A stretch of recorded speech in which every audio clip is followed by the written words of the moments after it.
Hi everyone, this is Modern Day Prep and Mama. Go ahead and watch this video, but there's definitely some things that have changed since I made the video. I'm obviously very behind on editing.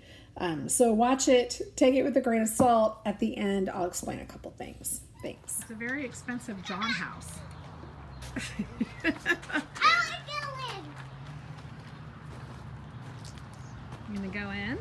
Yes, my pen. The Marcella pen is over there. No, over there. Try to get back here and get a good look Wait. at what we've built here. It's a very gorgeous chicken house and run, and we used John house. it's a John house. Yes. You're moving out here now? Yes. All right, we'll have to have a discussion about that. Watch the chickens very closely. Oh, you're gonna be with the chickens. Yes. I see. Mom. And hold on, I'm talking to the camera. So anyway, we used we've seen it a couple times. I saw it on Pinterest first, and then I saw it in a compiled issue of Mother Earth News, I believe. Basically, a really nice chicken coop that a family had made. The plans weren't there, but there were good photos, so we just took the photos, looked at the photos, and we built the chicken coop according to what we saw in the photos, and this is what we've got. Let's see if I can show you. Yeah, kids are being silly. Anyway, hold on. I'm filming, hold on. Okay, so, oh, we did get the plastic stuff in here. Yeah. So we've got a plastic bottom that is easy to clean. We've got nest boxes. He didn't put the separators in. I think we're gonna just try it without and see how it works. Nest boxes on both sides. Well, you can go inside and look. I don't want you climbing up here. No, don't climb up there. Windows that are wired and open and closed from the outside. Not right now. You go the other way, please. And then we still don't have the roosts in here, but that will happen soon. How? How the elevator? This opens up. I'm not going to do it right now because I can't reach and film at the same time. But the both doors open up, and then this small trap door opens up for cleaning. So we can open the whole thing up, get up in there if we need to, or just clean. That's a flat flip down door for cleaning. So it's looking good. This is the chicken house to end all chicken houses. This is it. We're doing it once. We're doing it apparently fancy. Okay, no fighting when I'm filming. And we're making it look. The reason we're making it look nice is because we on this. Well, let me turn the camera on. Hey guys, Prep and Mama here.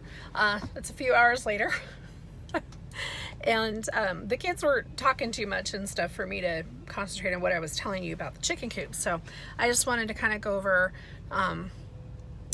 if my camera will cooperate, why we built it the way we did.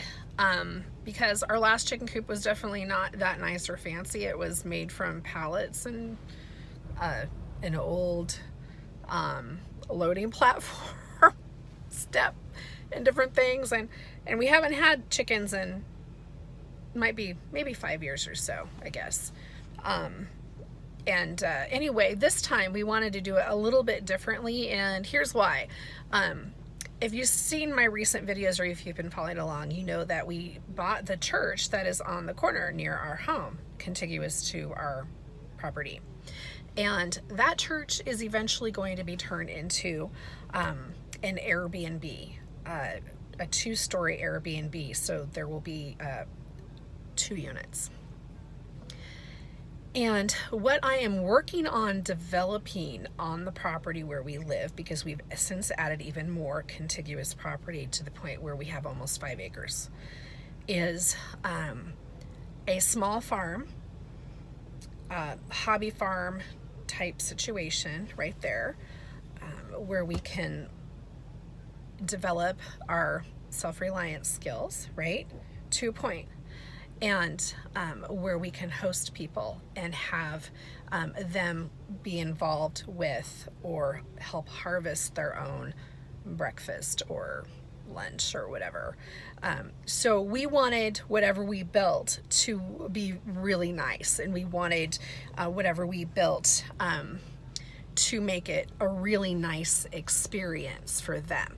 So because of that, we built probably the most expensive chicken coop in the world. I'm not sure. It's really nice. It's really large. It's big enough for at least 25 chickens, which is what I'm getting. That was what the minimum purchase was for the McMurray hatchery. And I wanted specific breeds, and in order to get those two breeds at the same time and yada yada yada, they're going to end up coming at the end of March. So I'm not going to keep them in there immediately, but we're just, while we have our carpenter available to us, we're just getting that done. So that's what we're doing. It's almost finished, like I said, like I showed you earlier. It needs roosts. I think that's all. Oh, my husband and I have plans for a feeding system, which we'll show you later, but it's just an idea I got from YouTube, right? Because YouTube's awesome. So we'll show you that as we go along. Chicks are coming at the end of March. The first beehive is coming in April. Nook, I mean. We have the beehives. We have 4 beehives. We somehow ended up with 4 beehives. My husband thought he ordered 2. There was a miscommunication. And my husband's had pneumonia, which I'll get into that in another video, but we've just had, since December 1st, I was in the emergency room on December 1st. Between then and now, today is February 27th, we've had a lot of stuff happen in our family, and I'm kind of done with 2020, at least this version of 2020. I'm really hoping as spring gets here, things get better, but then we've got coronavirus, right? So I'll do a video on how I prep for that too. But anyway, it's been a challenge. Things have been challenging. We're still trying to work on our goals and run a business with a husband who's been down with MRSA in January and pneumonia in February. We've never dealt with either of those things. In fact, in almost 30 years of marriage, we have never had any lower respiratory illness in our house. I probably shouldn't say that without some wood around, but anyway, it's been a challenge. It's been hard. I'm tired. I've been single parenting for a long time because he hasn't been able to parent with me really. It's been a struggle. So, because he's been sick. I mean, he was in bed for 2 weeks, and it's not like him at all. He goes to work every day. He loves work. He climbs the walls when he can't go to work for some reason. And he was laid out. So it's been difficult. Our cat was killed the other night. There's just a lot of things. But in the meantime, we're still trying to get, do what we're doing. Anyway, okay, so the second Nook is coming in May. So we'll have 2 beehives with bees in them. I don't know what we're doing with the other 2 for now. But we have the area where we want those set up. I'm planning to plant about a half-acre garden. I am this year going to be selling starts, and I will end up selling any surplus vegetables that I grow and flowers that I grow, but I don't know if I'll have surplus flowers. We'll see. This is a year that we're calling experimentation. We are working on self-reliance and growing more of our own food, but even though I've been gardening for 10 years, I have not really branched out and doing a lot. I've been raised bed gardening mostly. So this is a year of experiment where we need to keep a lot of records and figure out what works for us and what doesn't and what might be profitable later. The number one goal is to provide enough food for our family, but we realize, especially the way I am, because I like to buy seeds and plant plants and do all those things, that we will have surplus, and in that case we will sell surplus. Also, the 25 chicks are so I can also sell eggs. because the plan is to sell soy-free eggs, because I have at least 2 customers that have been waiting for me to start doing chickens again, and probably more. They still talk about the eggs I used to sell them because they were just really good. So hopefully with these new breeds I'm trying out, they're still good. The 2 breeds that I'm doing, one is a heritage breed and it's called a cream leg bar, and it is a British heritage bird that is somewhat rare. They were about double the price of a regular chick, whatever, non-heritage breed. But I really, really wanted them because I wanted a mixed egg basket, so I wanted brown eggs and blue or green eggs or whatever, but I also wanted chickens that were good with children, and Buff Orpingtons are good with children, and these cream leg bars are also good with children.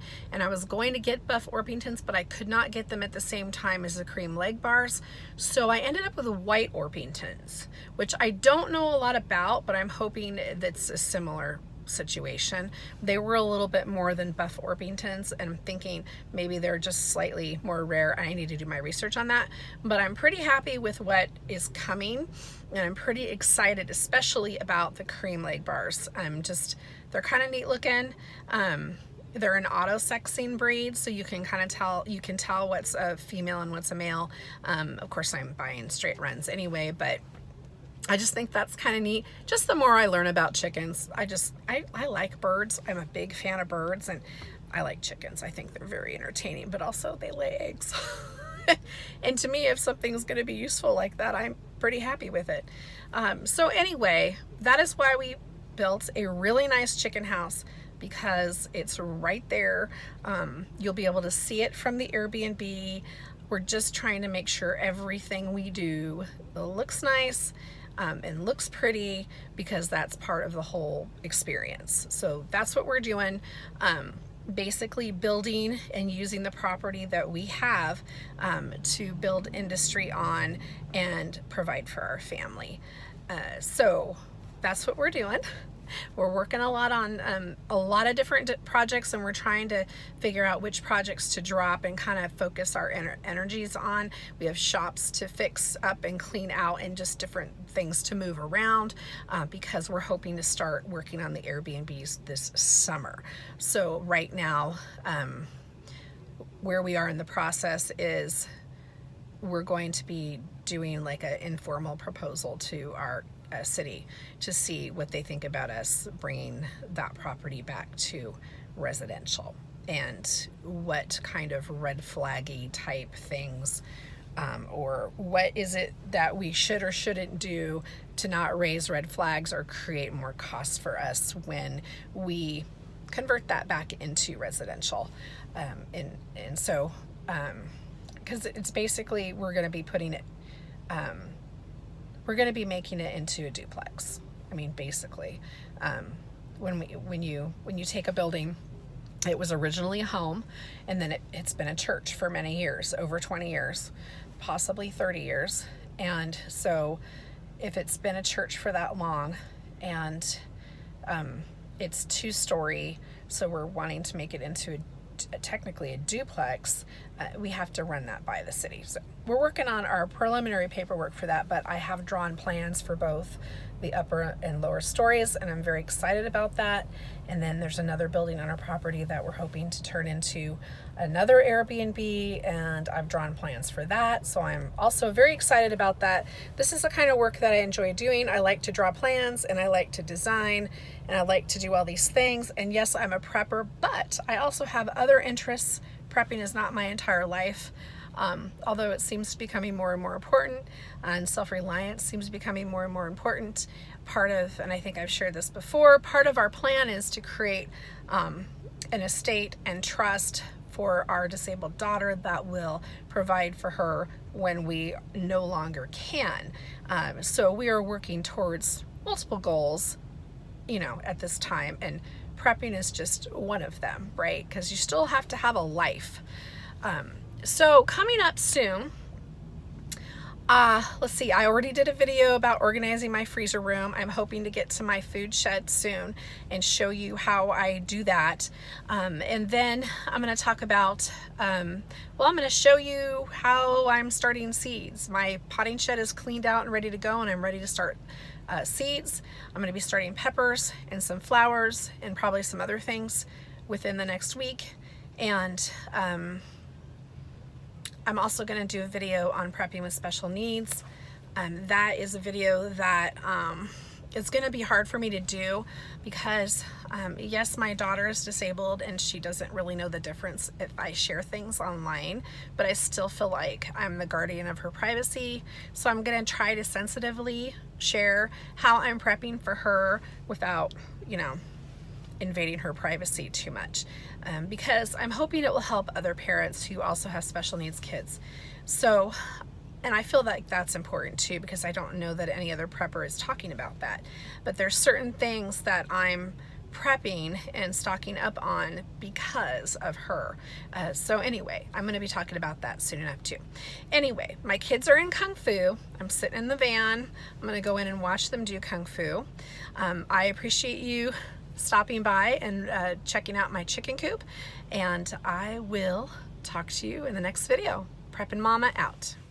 Okay, so you saw my video. I filmed this on February 27th. Obviously, the state of our world has changed, and this is how it will affect our plans. We will not be pursuing working on the buildings that we have currently for Airbnb goal. We're pushing that out. We're delaying those plans for now because we just want to be a little more conservative with our money and have it available for more important things like, you know, food and different things like that, whatever might come up, because we don't know how things are going to continue.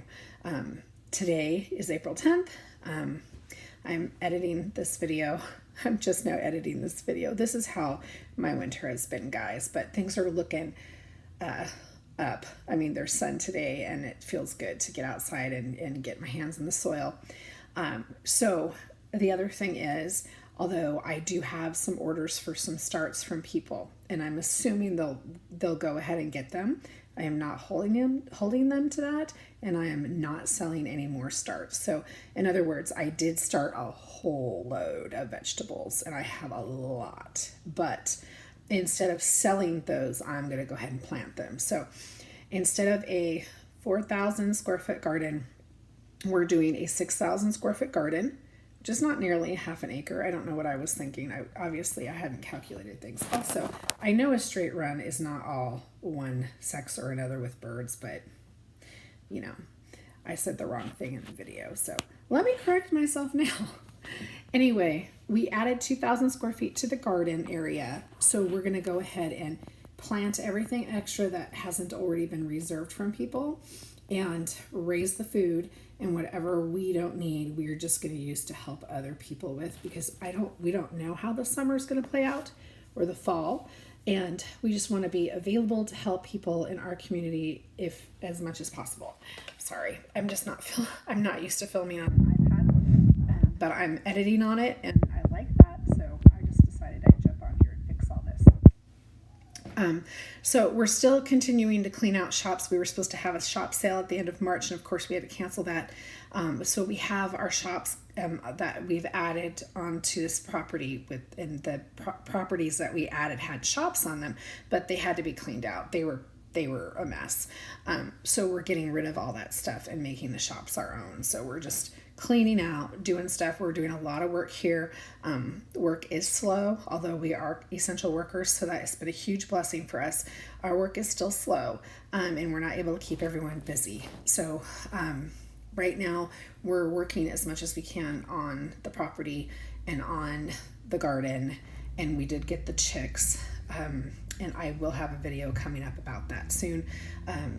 I already filmed it. At this point, I'm seriously behind on editing is basically, what's going on. So anyway, I think that's all I wanted to add.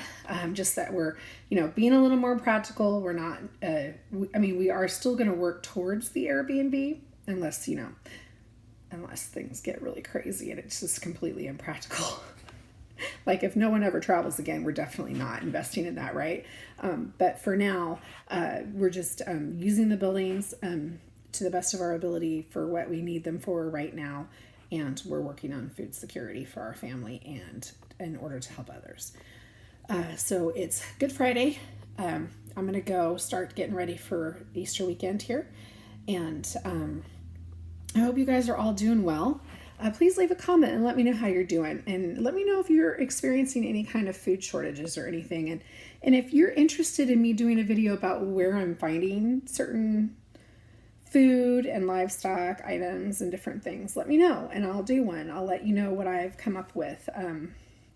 I feel like half my day is spent doing this, this procuring or finding or whatever certain things. And although I'm prepped, there's still certain things, there's always going to be holes, in your preps. And there's still certain things that, we added chickens. So now I'm like, okay, we need the starter food and then we need the grower food and then we need the layer food or whatever. And I'm just like, okay, where can I find that? Because where I usually get it has been out of stock. And so that's the problem. Where I usually buy these things has been out of stock and I'm adding new animals. So I'm like on it, right? My chickens are not even 2 weeks old and I'm on it. I'm on the next food. It's in my mind. Okay, where do I need to get it? I don't need it for 6 weeks, but I need to find it, right? So just that kind of thing I'm working on. And because you should never stop prepping, even if you think, oh, this is it. This is the end of the world as we know it. And it probably is in several respects, right? We should still continue to prep because we don't want to run out of things. We can't. I mean, no one's got an unlimited amount of preps in every area. So I just continue to work on that, raising the birds, taking care of my starts. Although I hadn't wanted to, I will have to transplant some of my starts because they're getting big. But I'll take you on a tour. I think I have a video tour of my plant room, my potting shed. I'll probably try to stick newer video at the end of that and edit it and get it uploaded. But anyway, I'm just trying to fit this stuff in the middle of things. I was teaching a government class for our homeschool group this term, and I'm trying to teach that on video as well. And I'm on a learning curve with that. So, just trying to fit this kind of stuff in as I can. But anyway, I'm thinking about you guys. I hope you guys are doing okay. Leave a comment at the bottom and let me know how you're doing. But until then, keep on prepping. This is Preppin' Mama out.